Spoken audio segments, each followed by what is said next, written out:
get right to business and start, as we always do, with the AFC East. So listen, this is a division where it feels like there's a clear number one. There's a couple of teams that are looking to make the playoffs and one that's clearly rebuilding. That team that is rebuilding is, of course, the New York Football Jets. They're going to go 5-12 for the second season in a row. Listen, I really like Aaron Glenn. I've said on this show many times that he's closer to Dan Campbell than Ben Johnson is as it pertains to just how he goes about his business as a coach. I really like this hire from the Jets. Do I trust ownership long-term? Of course I don't. Woody Johnson is one of the worst owners in sports. But this roster, as I said it was a year ago when folks thought this team was a Super Bowl contender for reasons I cannot comprehend. But the roster isn't very good. Garrett Wilson is unbelievably talented. They've got some solid guys on the defensive side of the ball, obviously, in Sauce Gardner. But Justin Fields is great running the football, throwing the football. You might have some problems. So I got the New York Jets finishing last at 5-12. In third place in the AFC East, again, 8 wins feels generous. I'll give it to them just on the basis of I think their quarterback will stay healthy long enough. I'm talking about the Miami Dolphins who will go 8-9. I'm going to make a prediction now about this Miami team that I made about last year's Las Vegas Raiders team, before the season.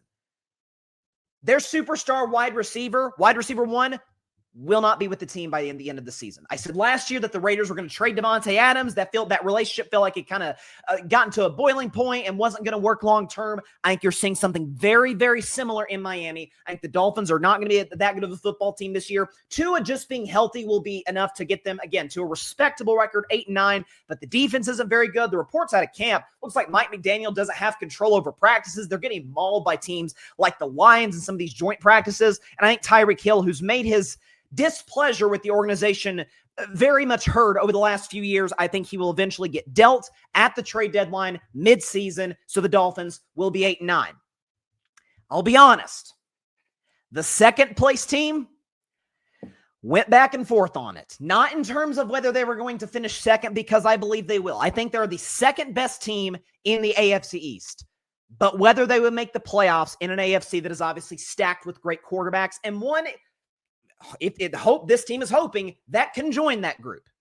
In second place in the AFC East is the New England Patriots, who will have a winning record, but will miss the playoffs. So again, by the way, if you're a Patriots fan, shout out to my man Tim Barner, the host of the Boston Sports Summit, and all the Patriots fans out there. You would take this without a question. After how the last few years have went with the atrocious draft picks by Bill Belichick, who really just kind of ran this franchise into the ground after Tom Brady was kicked out the back door.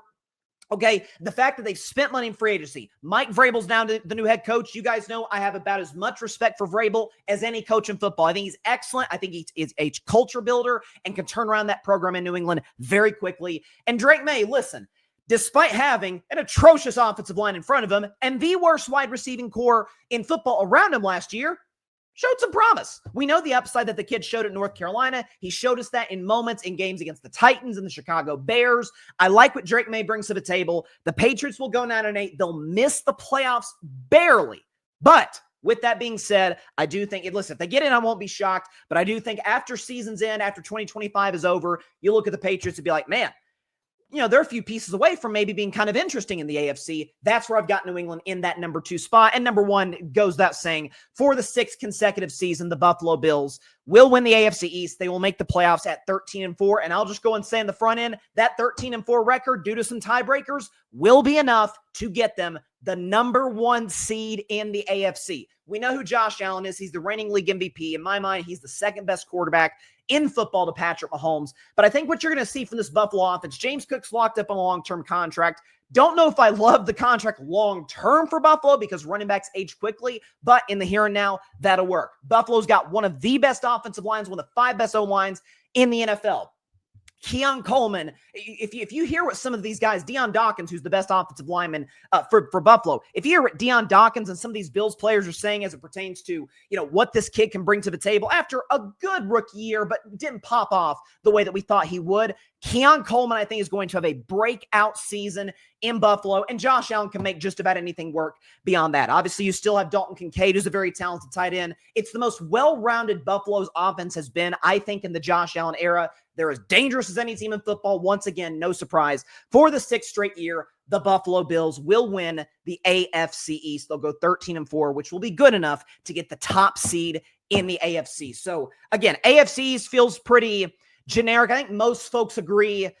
There's some that have had Miami 4th, which I could see. If Tua, God forbid, knock on wood for him, if Tua were to go down and we see a situation where they're having to throw in backups and the season kind of falls apart and maybe Mike McDaniel gets fired by the end of the season, it wouldn't shock me.